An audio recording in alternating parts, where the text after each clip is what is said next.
Welcome to episode 27 on the journey to conscious healthcare. This is series 4, episode 1, and is called Exploring the Future of the NDIS, Health and Education. In this podcast, we explore what it takes to consciously create longevity, happiness, and fulfillment in your life and that of others. The journey to conscious healthcare looks at the healthcare industry, disability sector, and how to best navigate these areas to get the best for you and your life. I'm your host, Trevor Keen, and I'm the founder and CEO of Conscious Healthcare SA, an expert company that is known for high-quality healthcare services and transforming the healthcare industry in the disability space. Today's episode, we go back and venture to our fantastic event on the 19th of October at Adelaide Oval, where I personally was lucky enough to interview the NDIS Minister Bill Shorten. Before we jump to it, the show couldn't go on without the generous support from Conscious Healthcare SA. Conscious Healthcare SA is now employing. That's right, we're creating ripples and making available more dream roles for practitioners to fulfill on what it is that they do best. Rightio, I'll let you jump into the episode, and I hope you enjoy listening to myself interview the Honourable Bill Shorten. Ladies and gentlemen, just as the wonderful Adelaide Oval staff are finishing clearing, I hope you enjoyed your delicious lunch. Mine was sumptuous. We're about to have the first of our guest speakers this afternoon, and we'll be joined by Trevor Keen, the founder of Conscious Healthcare SA. But before we just get that underway, I want to mention that for those of you both here in the room and externally, if you would like to participate by offering questions to the panel as they proceed this afternoon, you're very welcome to do so by going to slido.com. I also believe you can get there by entering into your mobile device sli.do, and that will get you there. But slido.com, enter the hashtag CHSA or use the code, and you'll be able to get onto that site and submit questions in live time while our panel is up here on stage, and they'll be able to see them on a screen and they will address them accordingly. So again, if you would like to offer a question from the room, or if you're joining us remotely, then please join up now to slido.com and you can participate in this afternoon's discussions. Now, it's my very great pleasure to invite to the stage the founder of Conscious Healthcare SA, Trevor Keen, and he's going to be joined by the Honourable Bill Shorten, Federal Minister for the National Disability Insurance Scheme, for a discussion. Please welcome them both.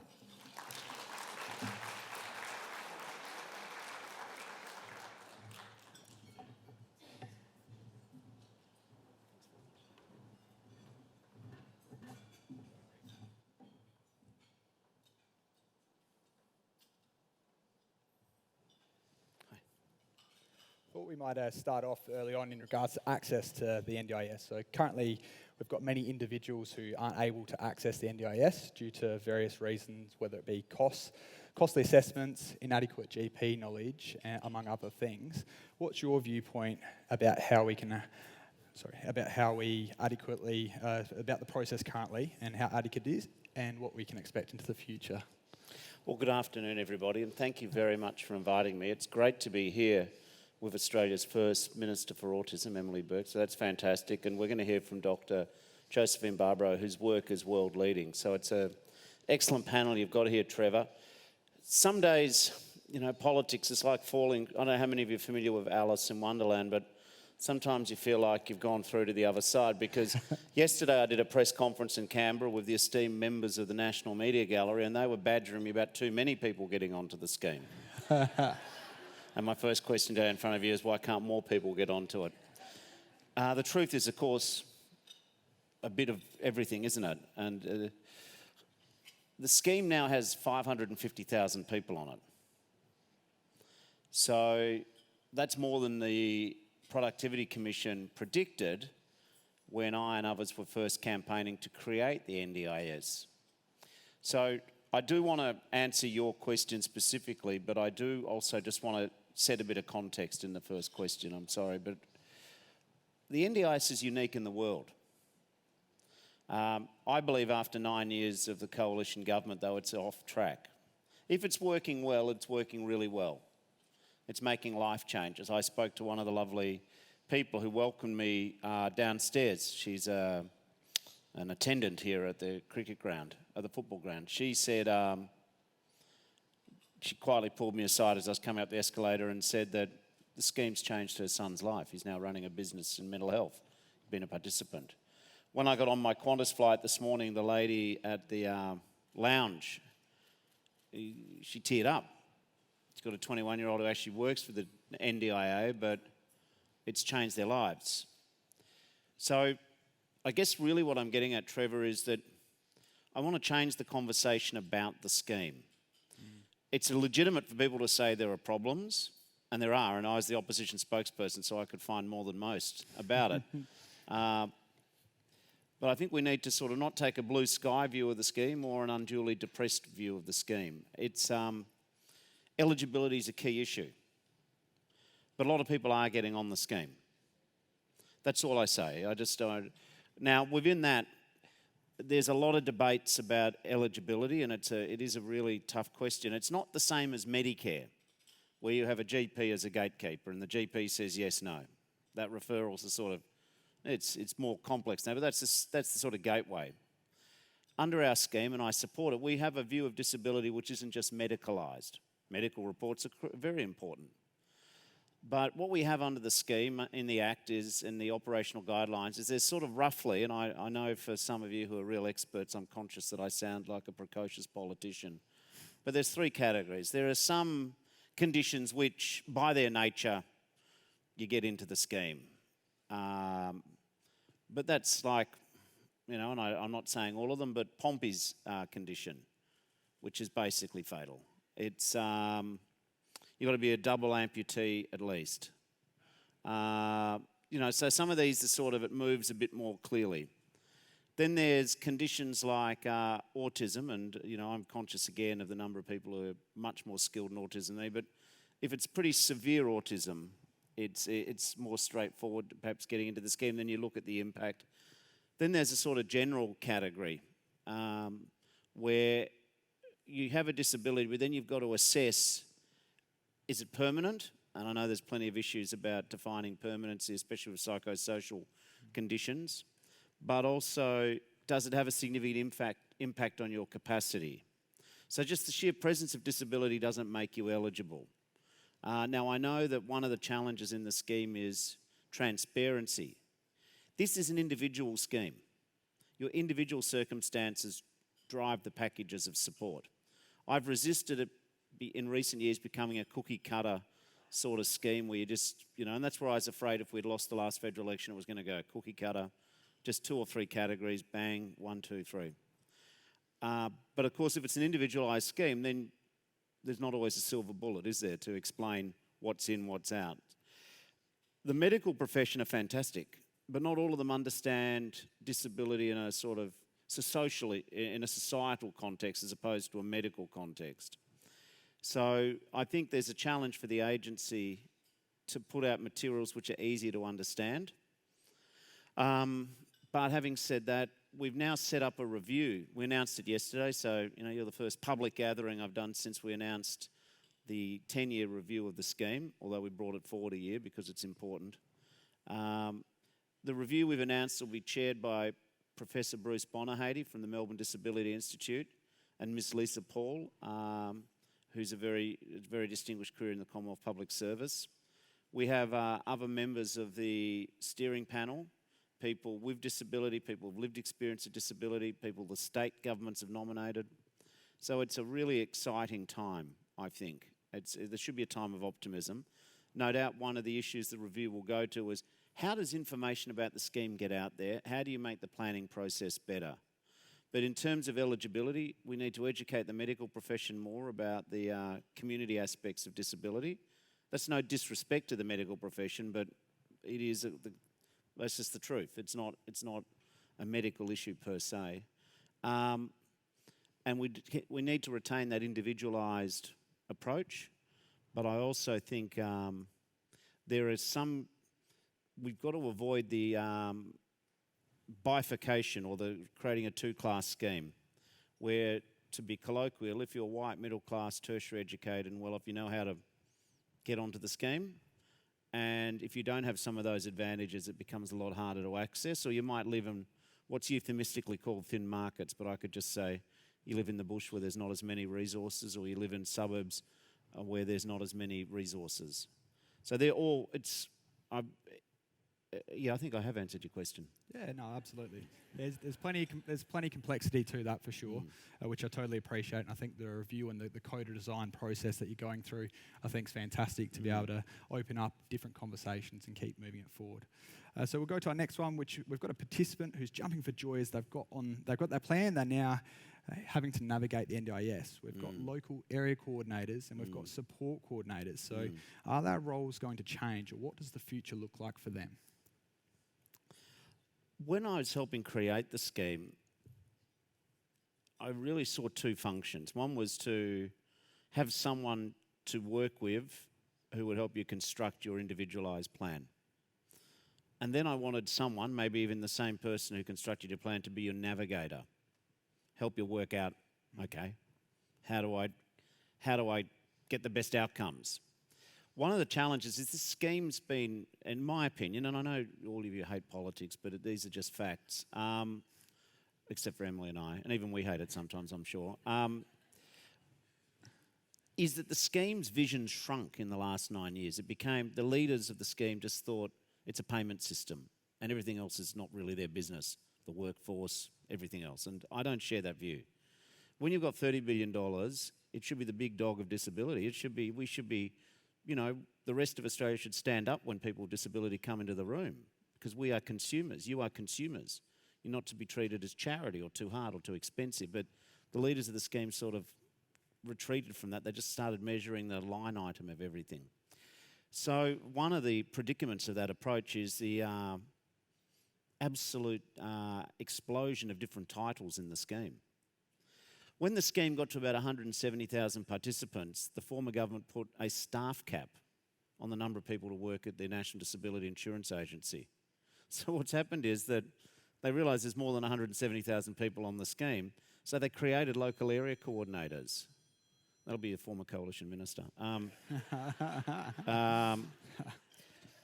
But the problem is, so they created a fiction that, we can't have any more direct employees of the agency. So we literally created partners in community. So what we did is created a political workaround. That doesn't mean there's not great work being done by partners in community and by local area coordinators. They do great work. But we've created something, we've retrofitted a whole lot of structures into the scheme to suit a political issue, but not to suit the actual best interests of the scheme or the participants. So I do think that you need to have partners in community, especially in thin markets and areas. But I want to bring some of these jobs in-house over time. I want to make it being viewed to be a prestigious job to go and work, dedicate your life to working in disability at the National Disability Insurance Agency. The call centre is done by labour hire. Fantastic people down in Latrobe Valley and amongst other places. But they're contractors. So you ring up the call centre, the contractor doesn't have access to your matter. Because, of course, because they're a contractor, they can't see the matter. So get this, we've created an outsourced scheme, but we make sure the outsourced workforce can't actually access the information in a seamless fashion. That, to me, sounds like politics. It doesn't sound sensible. There's 1.7 million communications with the call centre. So they do the very best they can. But what we constantly do in this scheme is we solve short-term political problems rather than be true to the objectives of the scheme. So I'd like to see more of these jobs come in-house. Also, it's very hard if you're working as a contractor, even if you're on a 3-year grant for the Brotherhood or the various services, you've still got to pay the bills. You might even one day think you might want to get a mortgage. Like, you've got a right to have plans, make plans. But if your employment periods are very short-term or uncertain, sooner or later, I can't blame you. It doesn't matter if you're the best local area coordinator in the world. You might choose to go and do another job because you've still got to pay the bills. So I actually think that the people structures within the agency are crucial. And that'll also eliminate some of the confusion. See, one thing which I know sends participants on the scheme and other people helping them to distraction is the constant need to re-explain your story to many different strangers. the NDIS shouldn't be a second full-time job. I wanted to replace the midnight anxiety of ageing carers in their 80s and 90s who worry about what would happen to their adult child. Could Australian society help keep them safe and give them a version of love? Then what we've done with this, some of the stuff in the last number of years is we've replaced that midnight anxiety with, will my good package be cut? Well, how will I deal? How have I got to explain it? It shouldn't. So, yes, I respect the work of support coordinators. I respect the work of local area coordinators. I respect the work of plan managers. But we've made structures for ourselves to solve short-term issues, which frankly are not that hard. One of the big challenges I see in the NDIS is, when you catch a railway, you get on one railway station and you want to go 5 stops. I feel too often decision-making in the agency's been that you have to change trains every stop. If I've made that a clumsy metaphor, what I mean is we only seem to do one thing at a time. And you've got to wait till we get the answer to that question before we get to the next question. So I think we need to focus on outcomes in the scheme, and we need to design a system which is focused around outcomes, giving people opportunity. So one of these areas, I was just speaking to a lady called Leanne Longfellow. She's a South Australian, she lives in Adelaide, but her brother David Harris was on the scheme in Sydney. His plan expired.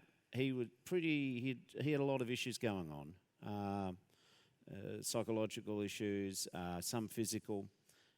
And they rang up to say, do you want to renew your plan or whatever, you haven't come in, but he couldn't communicate.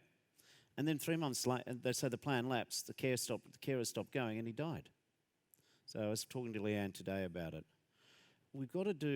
I always envisaged that once a plan was created, I had in my mind actually the experience I saw after the 2009 bushfires in Melbourne, the terrible Black Saturday bushfires where 173 people died and thousands of houses were burned. I was working on the federal response. It was very traumatic for people, and they had to deal with different government departments. When you're dealing with your own trauma and you've got to deal with multiple government departments and different levels of government, that's re-trauma, that's re-injury, that's re-traumatising. So we created case managers, people who knew who you were. So if you're trying to rebuild in Smith Street, Kinglake, you didn't have to explain your story to different people all the time. And I thought, this is not a bad way to run a safety net where you have one person you regularly deal with.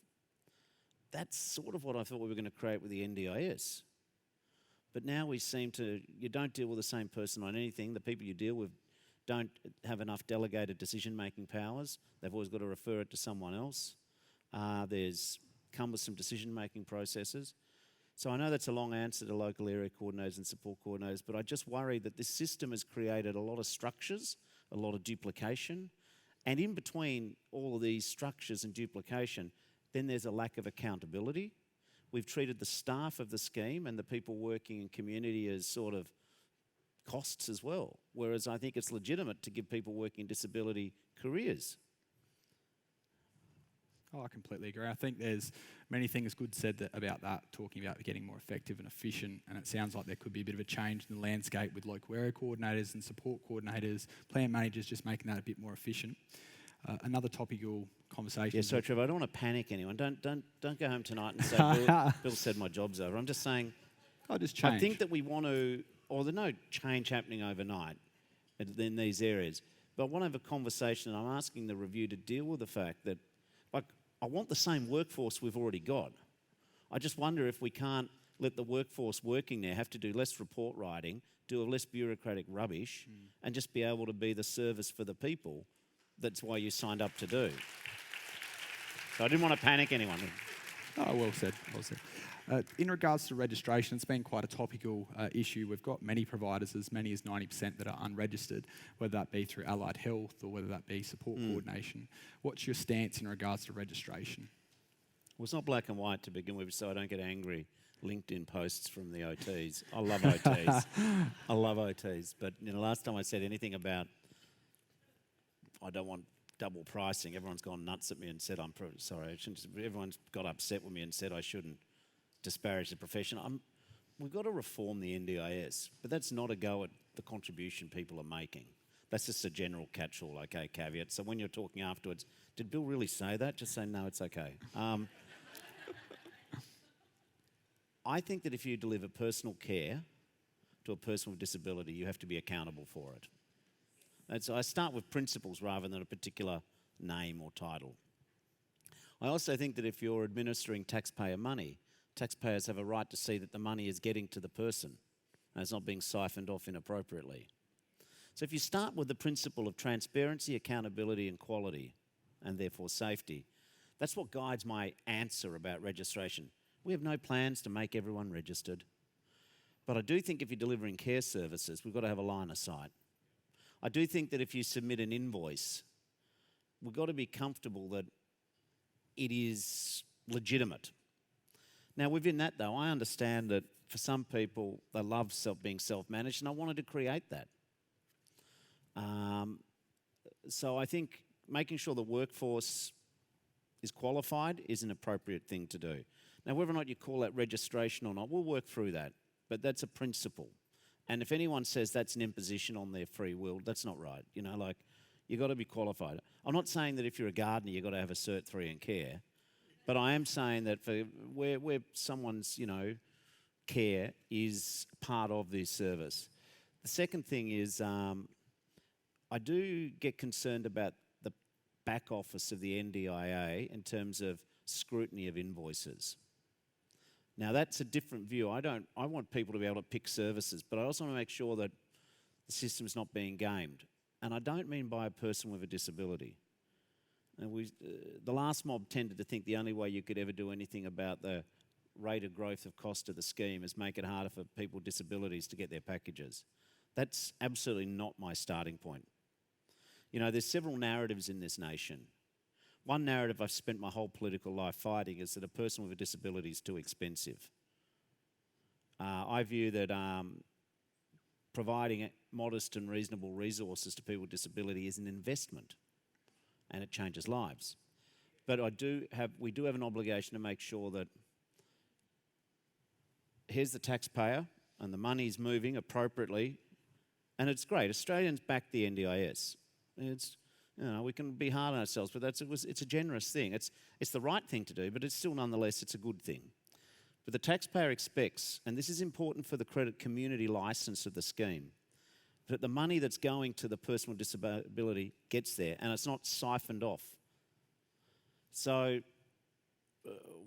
we're not hard and fast. I do also get that for some people being unregistered is better than being registered as service providers because they get sick of the red tape. I accept that argument, that's legitimate. But that doesn't mean that you give up on registration. It means that we've got to make registration more meaningful. And I think one of the things with the NDIS which we've got to look at is the length of the paperwork. I worry in the agency, and this is a generalisation, that a culture has developed at the senior levels that the paperwork we get you to fill in, be it reports, be it registration, is all about covering the arse of the person making in the agency. And nothing is more destructive to human spirit than writing a report you think the person's not going to read or not qualified to read.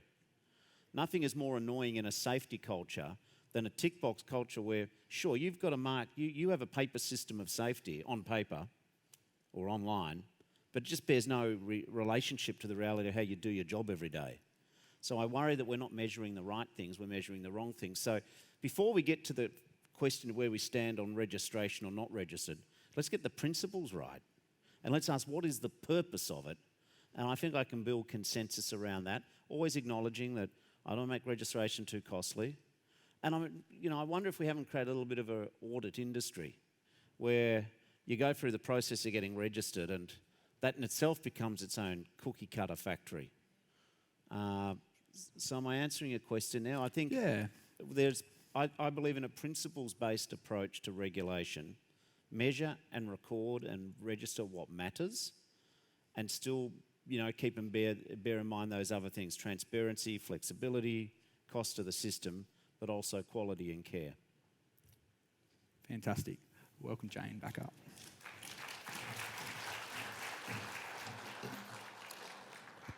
I'm sure I speak for many people in the room. This conversation could go for a lot longer, but we're going to ask a couple of other special people to join you. Thanks, Trevor. So many questions as a journalist, so many questions, but I'm going to restrain myself. What a day that was. It was fantastic. We went through many topics there, myself and the Honourable Bill Shorten, from accessing the NDIS, talking about transparency. If you don't get access or enough funding, at least being able to get an answer as to why.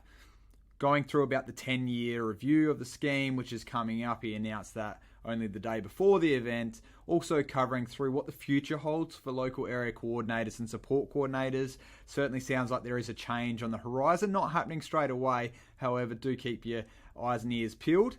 And then lastly, covering through registration. Is it coming in or not? An interesting conversation, certainly making sure that we get good bang for buck and also ensure that the right services are getting delivered at the standard that is required.